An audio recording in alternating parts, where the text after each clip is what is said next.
I went into Memory without watching any trailers at all. So when I watched the movie, I kept waiting for you to show up. And when you did, I was like, what? Monica's the bad guy? So I had no idea that you were going to be the bad guy in this movie. Was the idea of being such a powerful, dare I say, evil woman something that attracted you to the role?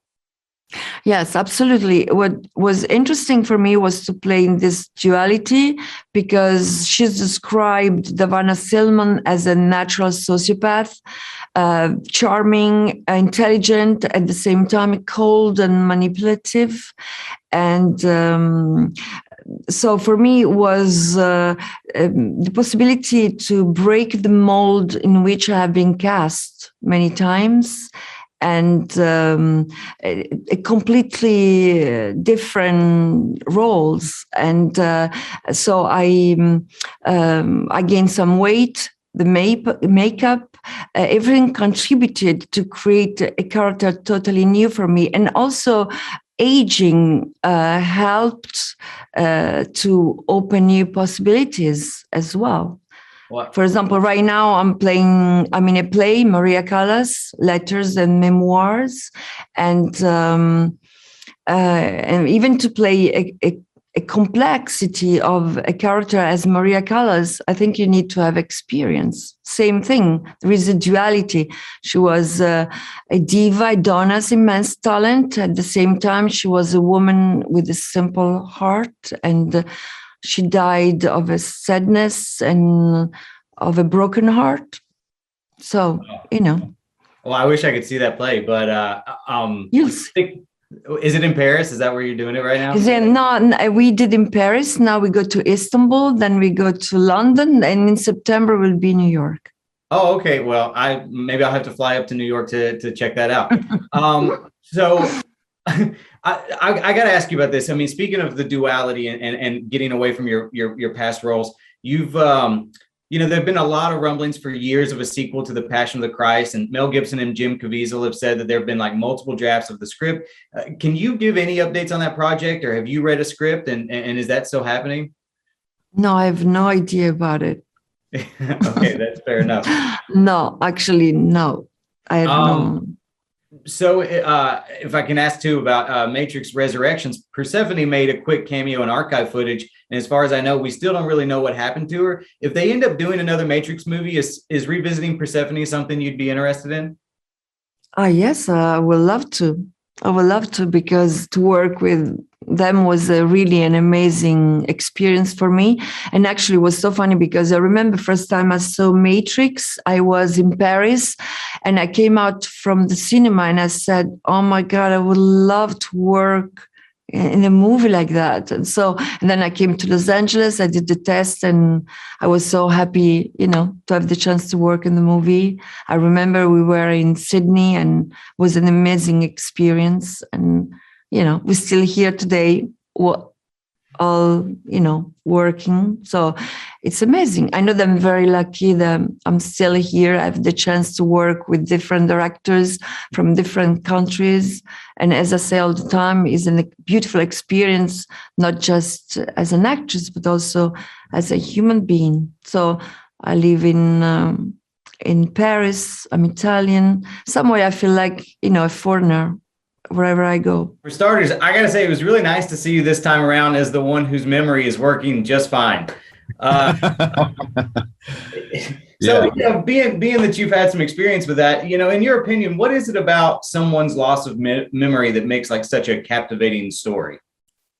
Oh, well, it's just immediately about your identity. I mean, we all take for granted all the things that we know in our lives that sort of culminate into an identity that is us. So as soon as you take that away, you take your knowledge, you take your history away, then what are we? What's left? And it's interesting, particularly in this case with Liam's character, who is, clearly established from the outset is a hitman. So there's sort of moral questions there. And even though he's losing his memory, I mean, he's clearly a man who has questionable morals anyway, but the thing that rises to the surface, even in the face of losing one's memory, is one's moral compass. So there's something interesting about that. That's what I found interesting about the script. obviously it's a very different kind of memory loss to my character in Memento, but memory loss is memory loss. Once those stories go, then they go. Right. Well, while we're on the subject of memory, it's actually the 20-year anniversary of The Count of Monte Cristo, and to this day, it's my all-time favorite Alexandre Dumas adaptation. I love it so much, and you're such a wonderful bastard in it. Are there any fun memories that you can share from making that movie? Well, there's a number of things. I mean, being both in Ireland and Malta, I mean, particularly Malta, not to take anything away from Ireland, but once I got to Malta, it was so sort of spectacular and it was so remote and really dry and arid. And there we were on this rock in the middle of the Mediterranean. It just had such a wonderful sort of feel about it. My mother came to visit. And so I just had a really lovely time while I was there. I mean, great people that I got to work with too, and that's always the most sort of specific thing for me, I guess, is the people that you get to share the screen with, as well as directors and the crew, etc. So the whole thing was a pretty great experience, really. Yeah, and of course, as you point out, I mean, it's a classic story, you know. So the opportunity to get to make something like that, even though they have been made a number of times before. You know, that's part of the challenge, I think, is to give something a new twist or to give it a new feel or whatever, which I think we managed to do. It's a pretty dynamic film and lots of people really love it. Right. It's also, I find that it's easy to forget that, like, Henry Cavill, it plays your stepson in that. And what's it been like? Like incredible. He's like the Incredible Hulk now. I know, it's crazy. It's crazy. Has that been fascinating for you watching his career?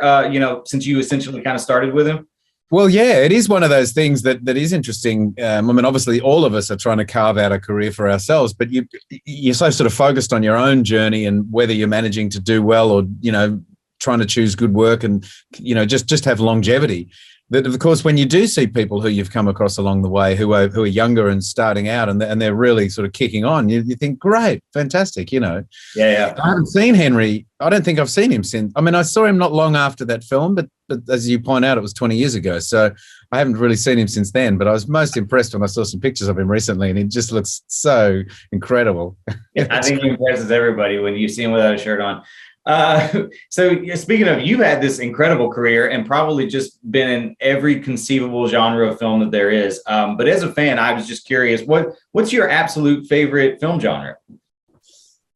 I think it's probably the psychological drama. I mean, I would say perhaps psychological thriller, but probably more just the psychological drama. I love what we're able to achieve on film, which is not about things getting bigger and bigger, big explosions and, you know, sort of a grander scale. It's actually about getting intimate. It's getting really close and really subtle and really just understanding those and feeling those really sort of nuanced shifts and changes that occur within our own sort of behavior. That's the stuff that really interests me. So a film like Memento, which is sort of that, you know, amplified, is wonderful.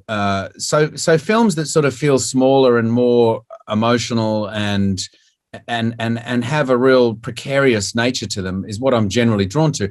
Again, as you point out, though, I've probably done a bit of everything. So I think if the story feels compelling enough and the emotional journey of characters feels real or dynamic enough, it doesn't matter to me whether it's sci-fi or horror or comedy. It doesn't really matter as long as I'm true to whatever the style of the film is. It's great fun changing up the styles. I mean, in 2007, I did 4 films in a row, which were all really heavy dramas, heavy dramas.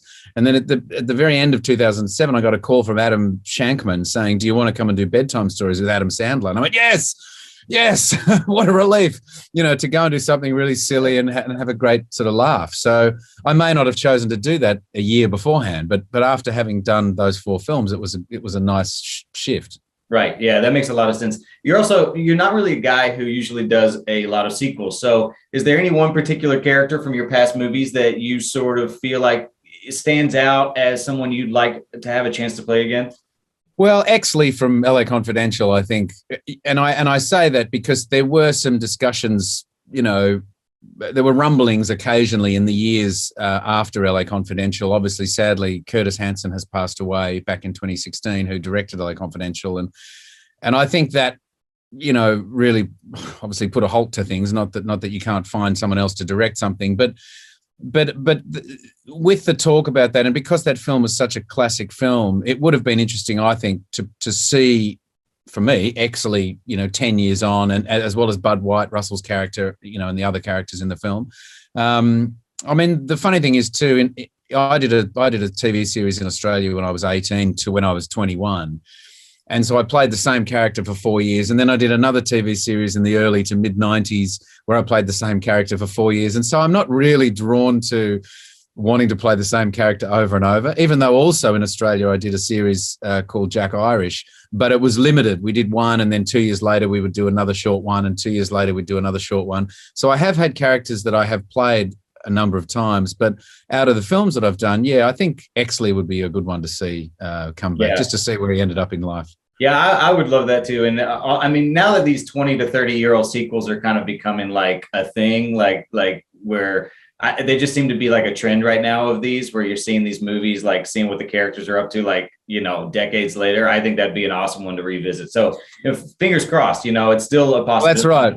Fingers crossed. And the thing is, it would have to be as good to me. It would be a real shame to go and do a sequel 20 or 30 years later and it really doesn't stand up. And right. LA Confidential, it's a fairly high bar to maintain. Right. Well, I'm with Comicbook.com, so I have to ask at least one nerdy question. I'm sorry. Now with the multiverse so prevalent and so many dead characters coming back to life, if Marvel came to you with an idea to bring back Aldrich Killian, is that something you'd be interested in?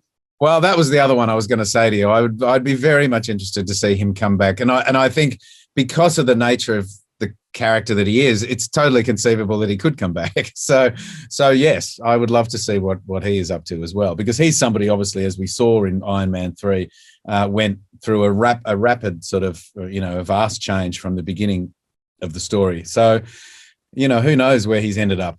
Yeah. Guy, this was a real pleasure for me. Thank you so much for taking the time to talk to me. Can I just say, side note, I thought my background was cool, but you've got me beat hands down. That's well, thank you.